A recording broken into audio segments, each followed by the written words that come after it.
everybody here. Jeff Shore with my good friend Ryan Taft, and I'm on the road, and Ryan's on the road. So airport and hotel, this is pretty much our life. But what are you going to do? The things that we do to be able to spend time with our clients, who we love so very much.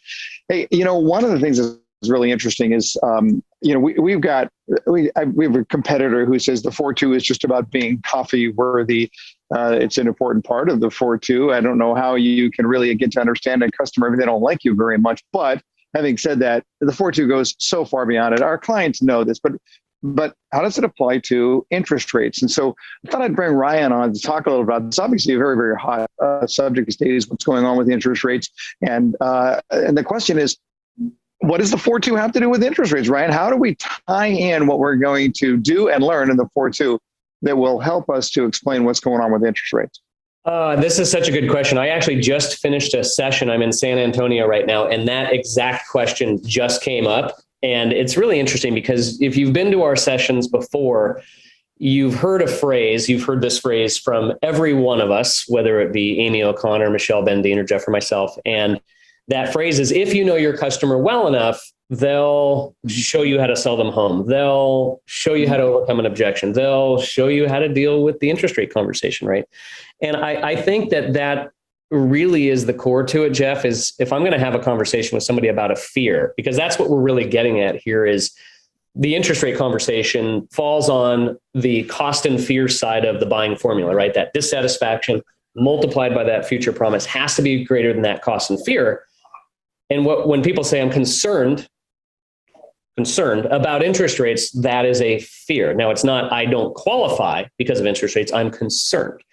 And so that means if you're going to balance out that formula of dissatisfaction, future promise being greater than cost and fear, well, then that means you probably should know the dissatisfaction and future promise to do that. So I'll pause there, throw it back to you. Just my initial thought is that 4-2 is all about understanding those pieces. So very relevant. And the interest rates are just one small portion of this entire decision.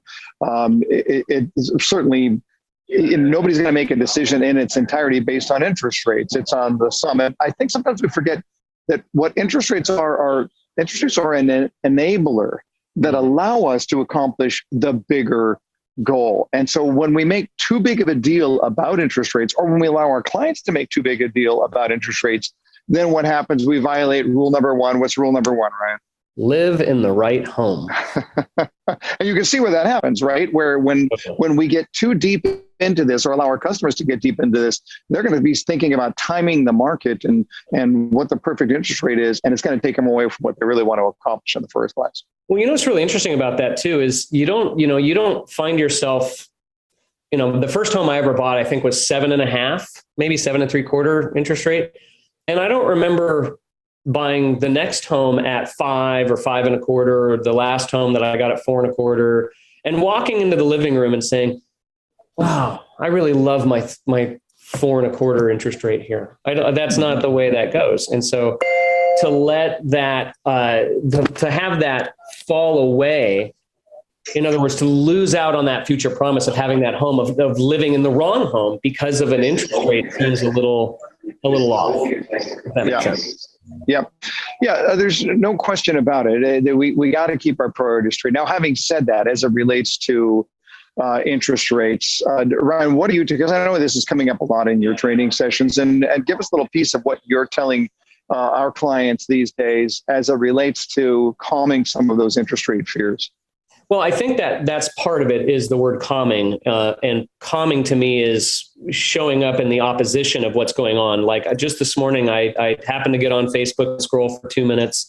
And what I'm looking for is what is the narrative on the housing market? And I am seeing I just screenshotted a bunch of them, multiple things saying, the slowest amount of starts and they're just pumping fear out there because that's what media does. And so my thinking on this, as it relates to calming fears, is to make sure that I don't adopt fears as a salesperson, number one, which means I don't watch the media. And number two, I'm selling myself on why right now is the best time to buy. So I better be crystal clear on that. So I've got to have the one thing that this buyer does not have from anywhere else. If they're watching the news or they're talking to someone who in their family used to sell real estate in 1972 in Seattle or whatever, a lot of fear is getting pumped out there, and that's not even justified. I mean, honestly, 5% interest rate is amazing still. So, but it's juicy, right? It's something juicy. But what I want this salesperson to have more than anything else in this moment is what we call adoptable and demonstrable confidence, because they're not going to get that from anywhere else.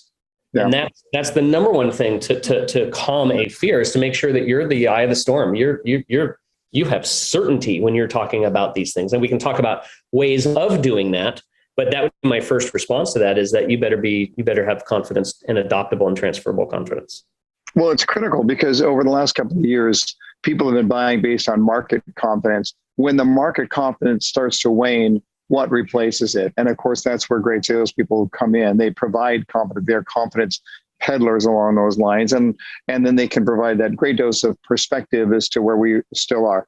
At the end of the day, there's never a bad time to buy the home that you're going to live in with you and your family. There's never a bad time to be able to improve your life in that way. And over the long run, real estate has always been that solid investment. And it's almost too bad that people are getting wrapped around the axle so much, because in fact, Ryan, I'm going to put up on the screen here real quick something that I know that you've been sharing out in your training sessions. When you look at the history of mortgage rates over the last 30 years, and all you have to do is ask the question, well, what do you think? Is there more room to go up or to go down? I think the answer is self-evident. We're still in a pretty good spot right now. Oh, that's a fantastic. Yeah, I've been showing this. And when you look at that little curve right at the end there, everyone's like, oh my gosh, look at this. And it's starting to go up. Yeah, but look at the history of this and where it's been. Yeah. And I mean, this goes all the way back to that peak in the, 81, 82, right over there, where interest rates were, high double digits.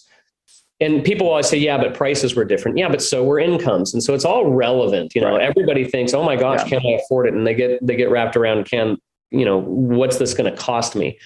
A sales professional understands that the equation for what someone spends is not how much money is out of pocket. It's what is the value they're getting. So when you ask the question, how well does the 4-2 play on this? The question I would say, if price is, if you go back to the Warren Buffett quote, if price is what you pay and value is what you get, then you can't have a pricing conversation, which is an interest rate conversation, without a coinciding value conversation. And that is not what we think is valuable. It's what's valuable to that customer based on what we can afford to.